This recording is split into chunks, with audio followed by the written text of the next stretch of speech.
Hello everybody and welcome to another mini Disney Q&A. Today we've got a couple of short questions as we're here at Typhoon Lagoon on MC Magic with a bunch of people, and let's start going to find some water slides that we could ride down while we answer some of these questions.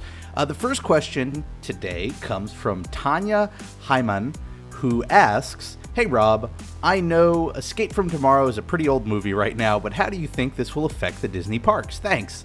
Well, first, I wouldn't call it really an old movie. It came out like a year or two ago, and in the big picture, it's a pretty new movie.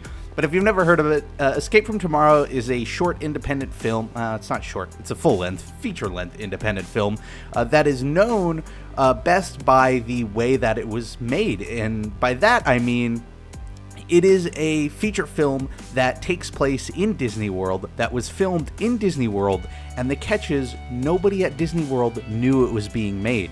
The production crew did it completely under the radar. They snuck in the cameras. They did a lot of cool production tricks to sort of get the movie made without Disney security ever finding out. And that was sort of really its only claim to fame. Now, I've seen the movie. It's pretty artsy. It's pretty out there. It definitely is not the type of movie that Disney would have sanctioned or like been okay with. Legally, though, they didn't break any laws. At worst, when they made the movie, they were probably breaking some park rules, but the worst thing they'd run into there is that the park they'd get kicked out of the park, and they didn't. So Disney, I think, smart on their part, really just ignored it. They didn't acknowledge it. They didn't try to get the movie pulled down or anything. They wouldn't have been able to on a legal basis. So really, I think they did the better thing by just ignoring it rather than... There's something called the Streisand effect, which is the idea is you try to hide something and take it off the internet, and what ends up happening is it becomes even more popular and it just sort of blows up in your face. Now, that said, the movie really wasn't that great, in my opinion. I thought it wasn't a great movie, and that's taking the context of Disney out of it. I thought it just wasn't that great, and I think the popular opinion mirrors that because, honestly, if you looked up, Escape from Tomorrow, all you're going to read about is how they filmed it. And if a movie's more exciting to talk about how it was made than the actual story itself, it doesn't really say much for the film. So I think between the fact that the movie wasn't super popular because it wasn't really that great, and by the fact that Disney just totally ignored it, I think it really is going to have absolutely no bearing on the parks whatsoever. I'm stuck. Oh, we gotta get in. Oop. That was weird. We're going down a water slide.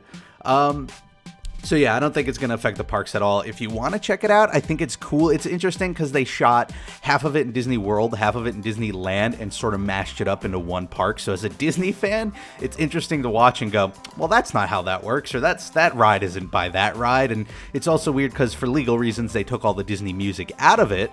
So it's like this weird, bizarro park that looks like Disney and has Disney rides, but doesn't have any Disney music. It's strange. It was okay. Let's see. Our next question comes from Lemurs18, who asks, "Hey Rob, I want to know if Kingdom Hearts is a Disney game or not. If not, why are the Disney characters in the game?"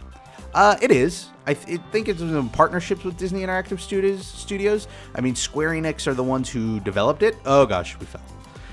And it does feature Disney characters. They, is a partnership. It also features, Square original characters. So I would consider it a Disney game. Definitely. It's just not a pure Disney game where it's, only Disney and Disney alone. There was a lot of work with other companies there. And I'm excited for the new Kingdom Hearts. There we go. We got out. Let's explore a little bit more. And then finally, our last question for today comes from Avo Akhane. Sorry if I mispronounce your name. I'm really bad at it. And that question is, "Hey Rob, do you think there should be an Indiana Jones ride in Walt Disney World?" My answer is 100% yes. I want to see an Indy ride in Disney World. I know there's one in Disneyland. I don't want to see that ride in Disney World. I do want to see some variety.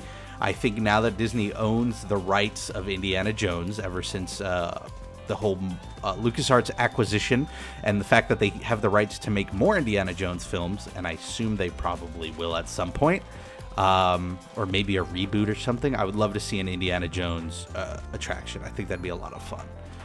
So yeah, there you have it. just some talk about Disney stuff that exists and Disney stuff that doesn't exist, and then stuff that isn't Disney but took place in Disney. If you have a question you want me to answer, all you have to do is leave it in the comments below. I try to get to as many as possible, if not in the video, in the comments themselves.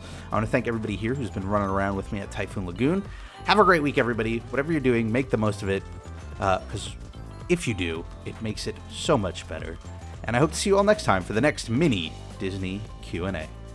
Bye, everybody.